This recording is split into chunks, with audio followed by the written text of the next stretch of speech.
नमस्कार, आप देखना शुरू कर चुके हैं पर्दे के पीछे। मैं हूं आपका दोस्त हर्ष वर्मा और इस हफ्ते ढेर खबरों के बीच में आपके लिए फिल्टर करके कुछ काम की खबरें लेकर आए हैं। ना सिर्फ इस हफ्ते के लिहाज से बल्कि आने वाले हफ्ते के लिहाज से भी आपको क्या स्ट्रेटजी बनानी चाहिए, आइए समझते हैं। सबसे पहले किस स्टॉक की बात करेंगे? पीसी ज्वेलर्स की।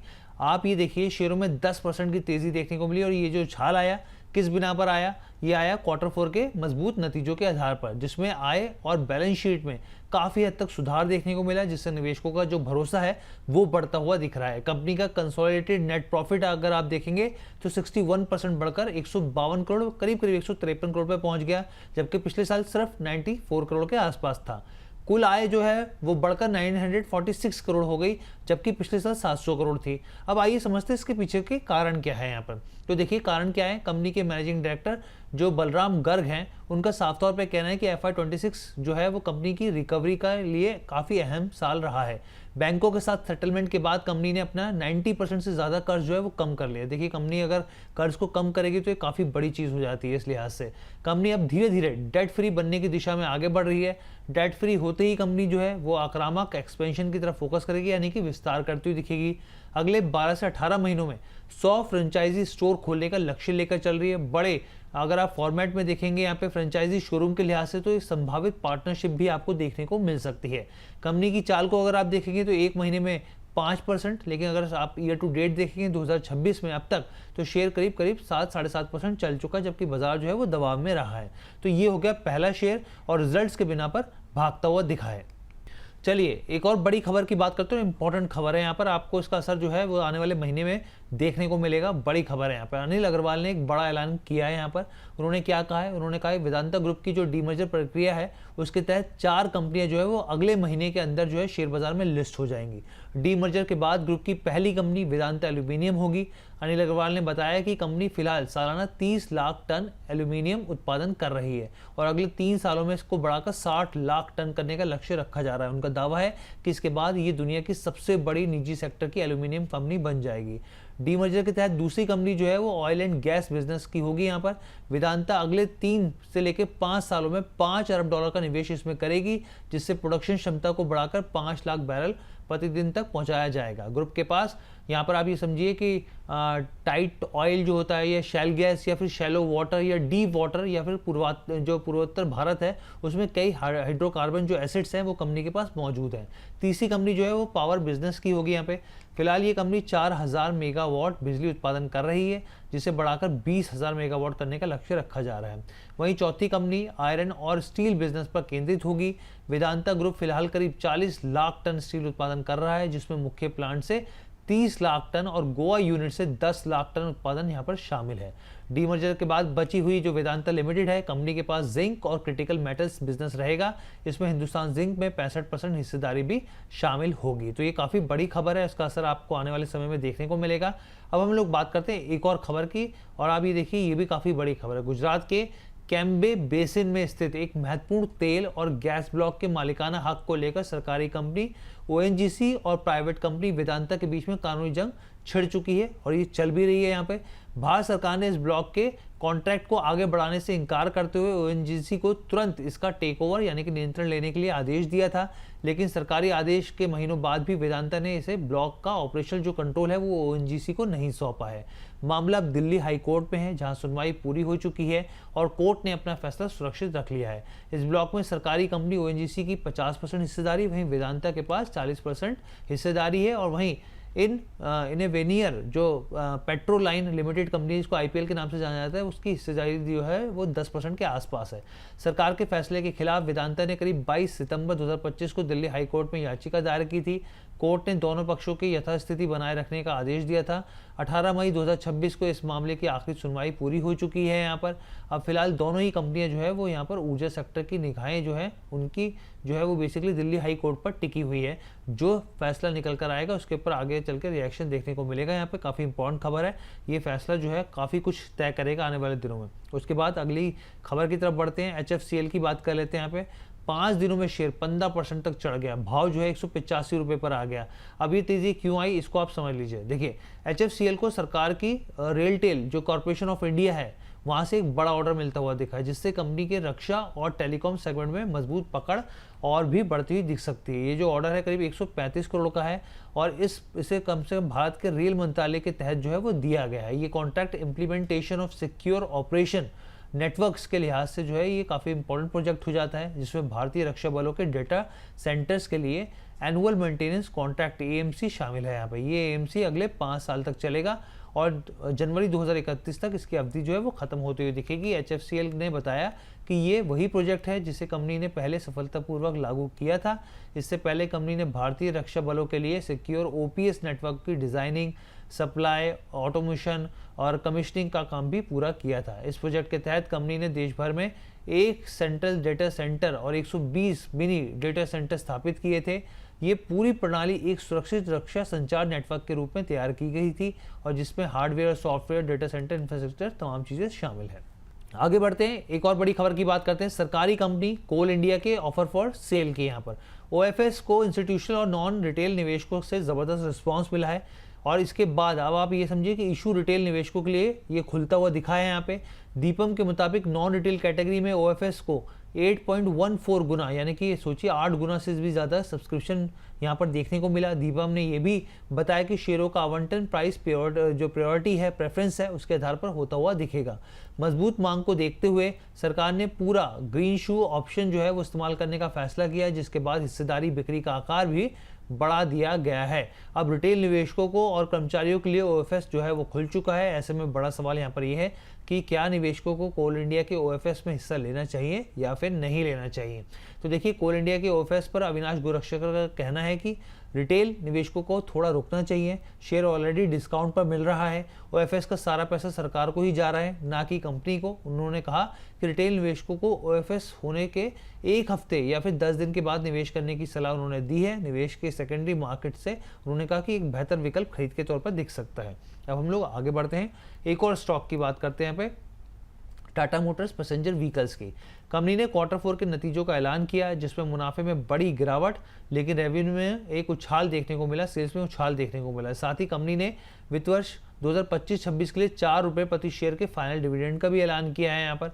हालांकि शेयर इन 5 दिनों में करीब 8% जो है वो चढ़ चुका है यहाँ पे। अगर चौथी तिमाही के नतीजों को देखेंगे तो मुनाफा में अगर 31% के आसपास की गिरावट देखने को मिलेगी, 5,783 करोड़ पर आ गया, गिरकर 31% गिरकर। वहीं कंसोलिडेटेड नेट प्रॉफिट को देखेंगे सालाना आधार पर तो ये 31% से गिरता हुआ यहाँ पर दिखा है। यहाँ पे इसके अलावा ये गिरावट क्यों आई है वो मैं आपको समझाता हूँ। टाटा मोटर्स के मुताबिक घरेलू बाजार में गाड़ियों की बिक्री और बिजनेस तो मजबूत रहा, लेकिन विदेशी कारोबार में दिक्कतों का सामना करना पड़ रहा है। कंपनी की luxury car unit Jaguar land rover, जिसको JLR के नाम से जाना जाता है, वहाँ अंतर्राष्ट्रीय टैरिफ और एक साइबर संकट की वजह से यहाँ पर तगड़ा नुकसान झेलना पड़ा है, जिसका सीधा असर मुनाफे पर दिखा है। मुनाफे में इस गिरावट के बावजूद कंपनी के कारोबार यानी कि रेवेन्यू में बढ़त देखी गई है। रेवेन्यू 7% से ज़्यादा बढ़कर करीब 1 लाख करोड़ पहुंचता हुआ दिखा है। कंपनी के मार्जिन भी जो है पीछे अगर आप साल के हिसाब से देखेंगे तो करीब यहाँ पे बाय बेसिस पे देखेंगे तो 14.8% से घटकर 10.7% पर आ गया है। हालांकि तिमाही में कंपनी को 110 करोड़ का एकमुश्त फायदा वन टाइम गेन भी हुआ। आपको बता दें कि शेयर जो है करीब 400 रुपये के आसपास जो है वो ट्रेड करता हुआ दिख रहा है। कोई बहुत ज़्यादा बड़ा एक्शन देखने को मिल नहीं रहा है। एक और बड़ी खबर की बात करते हैं यहाँ पे HDFC बैंक की। शेयरों में करीब 2% के आसपास का दबाव देखने को मिला, करीब 760 के आसपास ट्रेड करता हुआ दिखा यहाँ पे। और पिछले कुछ दिनों से स्टॉक में जो है वो गिरावट दिख रही है। दरअसल खबर क्या निकल के आई, खबर चौंकाने वाली निकल के आई इस हफ्ते। रिपोर्ट के मुताबिक यहाँ पर कहा गया कि बैंक ने 45 करोड़ के ब्याज भुगतान को लेकर आंतरिक जांच जो है वो शुरू होती हुई दिखी। ये भुगतान Maharashtra state road development corporation के तौर पर किया गया। जांच में कई वरिष्ठ अधिकारियों की जिम्मेदारी तय होने की बात सामने आई, जिसमें बड़ा नाम निकल के आया MD और CEO शशिधर जगदीशन का नाम निकल के आया, जो कि अपने आप में काफ़ी चौंकाने वाला था। रिपोर्ट के मुताबिक 45 करोड़ की जो राशि है उसको डिफरेंशियल यहाँ पे इंटरेस्ट के तौर पे यहाँ पर दिखाया गया। सीधे ब्याज भुगतान करने के बजाय रकम को मार्केटिंग विभाग के जरिए यहाँ पे 4 स्थानीय वेंडर्स तक पहुँचाया गया। यहाँ पर ऊपर से ये भी सुनने में आया है यहाँ पे कि भुगतानों को रोड सेफ्टी अवेयरनेस कैंपेन के योगदान के रूप में दिखाया गया है। बैंक की ऑडिट कमेटी ने 12 मार्च को जांच के आदेश दिए थे। इंटरनल ऑडिट में मार्केटिंग विभाग के कामकाज पर असंतोषजनक जो है वो टिप्पणी होती हुई दिखी है। और अगर मैं आपको समझाऊं यहाँ पे पूरा मामला क्या है, देखिए मामला सिंपल सा है कि कुछ नियमों को ताक पे रखा गया।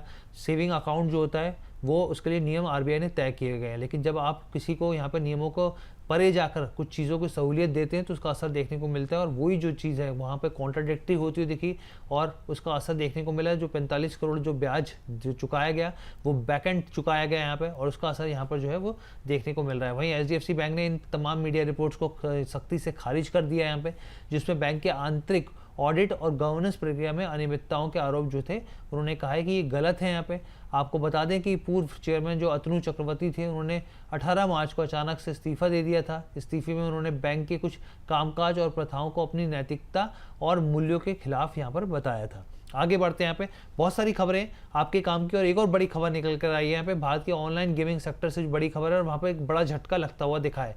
सुप्रीम कोर्ट ने एक अहम जो है फैसले के बाद यहाँ पे गेमिंग कंपनियों के शेयरों में ज़बरदस्त गिरावट देखने को मिली। कोर्ट ने ऑनलाइन गेमिंग प्लेटफॉर्म पर 28% जीएसटी लगाने के सरकार के फैसले को सही ठहराया है। इतना ही नहीं, कोर्ट ने ये भी कहा कि भाई ये जो टैक्स है पिछली तारीख से भी लागू किया जाएगा, और इस फैसले के बाद निवेशकों में एक चिंता बढ़ गई, यानी कि रेट्रोस्पेक्टिव जो टैक्स होता है वो लागू होता हुआ देखेगा। गेमिंग कंपनियों के शेयर जो है एकदम से धड़ाम हो गए। सुप्रीम कोर्ट के फैसले से डेल्टा कॉर्प और नज़ारा टेक के शेयर जो है टूटते हुए दिखे। डेल्टा कॉर्प के शेयर 16% तक टूटकर 67 रुपीज़ के भाव पर आ गए। वहीं नज़ारा टेक्नोलॉजीज के शेयर में दबाव देखने को मिला 3.5% की गिरावट के साथ 286 रुपये पर आकर खड़े होकर। निवेशकों को डर क्या है कि बढ़ते टैक्स बोझ का असर जो है कंपनी की कमाई पर पड़ेगा, वैसी ही कमाई नहीं हो रही है। इस फैसले का असर सिर्फ शेयर बाजार तक सीमित नहीं है। एक्सपर्ट्स का मानना है कि पूरे ऑनलाइन गेमिंग उद्योग के बिजनेस मॉडल जो है वो पूरा हिल चुका है। यहाँ पे असर पड़ता हुआ दिखेगा। कई कंपनियों पर हज़ारों करोड़ रुपए के टैक्स देनदारी का असर देखने को मिलेगा, जिससे सेक्टर का भविष्य जो है वो अधर में लटकता हुआ दिख रहा है। अब हम लोग एलआईसी की बात करते हैं, देश की सबसे बड़ी यहाँ पर जीवन बीमा कंपनी की। इसको लेकर दो बड़ी खबरें हैं।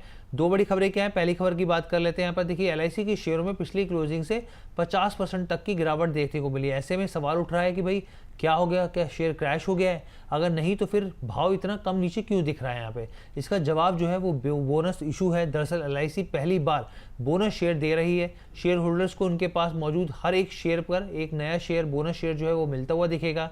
इसके लिए शेयर जो है वो शुक्रवार को एक्स बोनस ट्रेड करते हुए दिखे। बोनस इशू के चलते शेयर की कीमत जो है वो एडजस्ट हो गई, इसलिए शेयर का ओपनिंग प्राइस जो है पिछले क्लोजिंग से 50% तक कम हो गया। एनएससी पर एलआईसी का जो शेयर है वो 27 मई को 830 रुपये का था, वहाँ पे बंद होता हुआ दिखा था, लेकिन शुक्रवार को 29 मई को ये 417 के भाव पर खुलता हुआ दिखा। अब दूसरी बड़ी खबर क्या है यहाँ पर? दूसरी बड़ी खबर यहाँ पर यह है कि जो यहाँ पर जो है बेसिकली एलआईसी में सरकार अपनी जो है वो 2% की हिस्सेदारी बेचने की योजना बना रही है। ब्लूमबर्ग की रिपोर्ट के मुताबिक सरकार जून के आखिरी में यहाँ या फिर जुलाई की शुरुआत में जो है एलआईसी करीब 2% की हिस्सेदारी बड़े इंस्टीट्यूशनल इन्वेस्टर्स को बेच सकती है। इस हिस्सेदारी बिक्री में सरकार का लक्ष्य जो है लगभग 10,000 करोड़ रुपए जुटाने का है, और इस पूरे सौदे को संभालने के लिए दीपम के जरिए गोल्डमैन सैक्स, मोतीलाल ओसवाल, बीएनपी परिवार, आईआईएफएल कैपिटल जैसी बड़ी फाइनेंशियल कंपनियों के साथ मिलकर काम हो रहा है। हालांकि अभी तक शुरुआती दौर है, और ये जो है डील जो है वो एक कब किस आकार में बदलेगी इसका इंतजार करना होगा। आगे बढ़ते हैं। यहाँ पे सरकार ने सोलर एनर्जी सेक्टर के लिए एक बड़ा कदम उठाया है। ये क्या लॉन्ग टर्म के हिसाब से एक बेहतर अपॉर्चुनिटी हो सकती है, नहीं हो सकती है? देखिए समझते हैं यहाँ पर। देखिए फैसला क्या है यहाँ पे, फैसले के जद में और खासतौर पे कौन कौन से शेयर्स आएंगे वो भी मैं बताया तो आपको। दरअसल क्या हुआ है, ministry of new and renewable energy ने जून 2026 के सभी सोलर प्रोजेक्ट्स में डोमेस्टिक सेल जो है वो अनिवार्य कर दिए, यानी कि सोलर मॉड्यूल में अब इंडियन मेड सेल जो होंगे उनका इस्तेमाल होगा। इससे भारत की इम्पोर्ट पर निर्भरता कम होगी और मेक इन इंडिया अभियान को मजबूती मिलेगी। इससे घरेलू सोलर मैन्युफैक्चरिंग कंपनियों को बड़ा फायदा मिलने की उम्मीद है। इससे डोमेस्टिक डिमांड बढ़ेगी और प्राइसिंग भी मजबूत होता हुआ दिखेगा। इन खबरों के चलते वारी energies, premium energies, Amway photovoltaic power, यहाँ पे वेबसोल एनर्जी सिस्टम्स की बात करें तो तमाम शेयरों में तेजी इस हफ्ते देखने को मिल रही है। आगे बढ़ते हैं, यहाँ पे विप्रो की बात कर लेते हैं। विप्रो के निवेशकों के लिए बड़ी खबर सामने आई। यहाँ पे कंपनी के अमेरिकी बाजार में सूचीबद्ध जो लिस्टेड है एडीआर यानी कि अमेरिकन डिपॉजिटरी रिसिप्ट में 28 मई को यहाँ पे 20% की जोरदार तेजी देखने को मिली। ये अक्टूबर 2028 के बाद से एक दिन की आई सबसे बड़ी उछाल है, यानी कि करीब 17 साल बाद विप्रो के एडीआर में इतनी बड़ी एक दिन का उछाल जो है वो दर्ज किया गया। हालांकि भारतीय बाजारों में ये जो तेजी रही ज़्यादा नहीं रही, 3 से 4% की तेज़ी रही। भाव जो है वो 204 के आसपास आता हुआ दिखा। अब समझते हैं कि आखिर क्या हुआ, ये तेज़ी क्यों आई। इस रैली के पीछे सबसे बड़ी वजह है विप्रो और सर्विस नाउ के बीच हुई एक रणनीतिक साझेदारी। कंपनी ने स्टॉक एक्सचेंज को बताया कि उसने सर्विस नाउ के साथ मिलकर यहाँ पे जेनेटिक एआई आधारित वर्क फ्लो को बड़े स्तर पर लागू करने और विकसित करने के लिए अपनी साझेदारी का विस्तार किया है। अगर आप आसान भाषा में समझें इसको तो देखिए ऐसे समझ सकते हैं कि दोनों कंपनियां मिलकर एक ऐसी एआई तकनीक को तैयार करेंगी जो कि बड़ी कंपनियों के रोजमर्रा के कामकाज को ज़्यादा तेज, स्मार्ट, ऑटोमेटेड बनाएगी। इसमें मैनुअल काम कम होगा, अलग अलग टीमों के बीच बेहतर तालमेल बनेगा और फैसले लेने की प्रक्रिया और रफ्तार पकड़ती हुई दिखेगी और इसी बिना पर यहाँ पे स्टॉक में तेजी देखने को मिल रही है। अब हम लोग आगे बढ़ते हैं। अरबपति उद्योगपति गौतम अडानी के नेतृत्व वाली अडानी ग्रुप की कंपनियों के शेयरों ने साल 2023 में आई भारी गिरावट से पूरी तरीके से वापसी कर ली। मैं किस गिरावट की बात कर रहा हूँ? अमेरिकी short seller firm Hindenburg research की जो रिपोर्ट आई थी और उसके बाद कंपनी का जो मार्केट वैल्यू गिरा था उसकी जो तमाम रिकवरी है वो पूरी होती हुई देखिए। थोड़ा सा और बारीकी से समझते हैं, पूरी खबर काफ़ी इंपॉर्टेंट है यहाँ पे। देखिए 23 जनवरी 2023 को अमेरिकी शॉर्ट सेलर फर्म हिंडनबर्ग ने अडानी समूह पर कॉर्पोरेट गड़बड़ियों के और वित्तीय अनियमितताओं पर आरोप लगाए थे और गंभीर आरोप लगाए थे। उस समय अडानी ग्रुप की 10 लिस्टेड कंपनियों का मार्केट कैप करीब यहाँ पे 18.54 लाख करोड़ था। यहाँ पे 18 लाख करोड़ या 18.5 लाख करोड़ के आसपास था।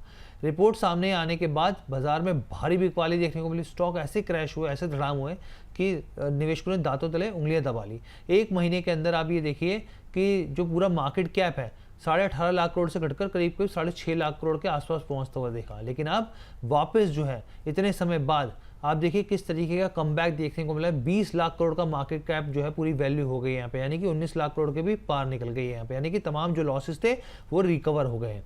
अगर आप देखेंगे तो Adani enterprises, Ambuja cement, Adani ports, Adani total gas, Adani green energy, Adani energy solution भी जो है अपने 50 वीक हाई के करीब है। कुछ नए 50 वीक हाई बना चुके हैं। बस एसीसी सीमेंट और ओरिएंट सीमेंट जो है वो अपने 50 वीक हाई से थोड़ा नीचे ट्रेड कर रहे हैं। खासतौर पर अडानी पावर की बात करें तो क्या भागा है, इसका मार्केट वैल्यू 50 अरब डॉलर के आसपास पहुंचता हुआ दिखा है। इस तेजी की अगुवाई जो कर रही है यहाँ पे अडानी पावर ने ही यहाँ पे सबसे ज़्यादा देखने को मिली है। अब दूसरी बड़ी खबर देखिए, हम सब जानते थे कि तमाम जो बैड न्यूज़ थी वो खत्म होती चली जा रही है इस ग्रुप के अंदर। अमेरिका में जो तमाम खबरें थी, नेगेटिविटी जो थी, अमेरिकी न्याय विभाग की तरफ से जो भी आरोप लगाए गए थे आपराधिक मामलों के, वो वापस ले लिए गए यहाँ पे। और जो दुनिया भर के जो बड़े बड़े निवेशक हैं, कैपिटल ग्रुप्स हैं, अब वो अडानी ग्रुप की तरफ यहाँ पे देख रहे हैं यहाँ पे पॉजिटिव, क्योंकि देखिए जब मामले सुलझ जाते हैं तो काफ़ी कुछ हो जाता है, बदल जाती हैं स्थितियाँ। अब करना क्या चाहिए आपको? मार्केट एक्सपर्ट वीएलएम माला जी के मुताबिक Adani port, Adani energy solution, Adani green energy जो है वो उनको काफ़ी ज़्यादा मजबूत लग रहे हैं। उनका मानना है कि स्टॉक्स जो है ये काफ़ी फंडामेंटली आगे बढ़ते हुए दिख सकते हैं। चलिए अब एक और खबर की बात कर लेते हैं और वो भी इसी ग्रुप से जुड़ी हुई है। इस हफ्ते जयप्रकाश पावर वेंचर्स यानी कि जेपी पावर के शेयरों में ज़बरदस्त एक्शन देखने को मिला। कंपनी का शेयर 20% के अपर सर्किट पर चला गया, 23 रुपये के भाव पर पहुंच गया। हालांकि शुक्रवार को 3% की गिरावट भी दर्ज हुई यहाँ पर, लेकिन अगर आप शुक्रवार को छोड़ देते तो जेपी पावर के शेयरों में 5 दिनों तक लगातार ज़बरदस्त तेज़ी देखने को मिली और भाव जो है 5 दिनों के अंदर 15% तक उछल गया यहाँ पे। अब शेयरों में तेज़ी क्यों आई ये समझ लेते हैं। इस बम्पर तेज़ी के पीछे अडानी ग्रुप के साथ हुई एक बड़ी महाडील है। दरअसल अडानी पावर ने जानकारी दी कि उसने कर्ज में डूबी जयप्रकाश एसोसिएट लिमिटेड जेएल के लिए एनसीएलटी के जरिए जो पूरा रेजोल्यूशन प्लान है उसको मंजूर कर लिया है। जयप्रकाश पावर वेंचर्स लिमिटेड में करीब 24% हिस्सेदारी खरीदने के लिए यहाँ पे अंतिम समझौते पर हस्ताक्षर कर दिए गए हैं। अडानी पावर इसमें 24% हिस्सेदारी को खरीदने के लिए आप देखिए 2,953 करोड़ रुपए जो है वो भुगतान करती हुई दिखेगी। हिस्सेदारी के अलावा दोनों कंपनियों के अगर आप समझेंगे दोनों कंपनियों के बीच एक बिजनेस ट्रांसफर एग्रीमेंट बीटीए होता हुआ दिखेगा।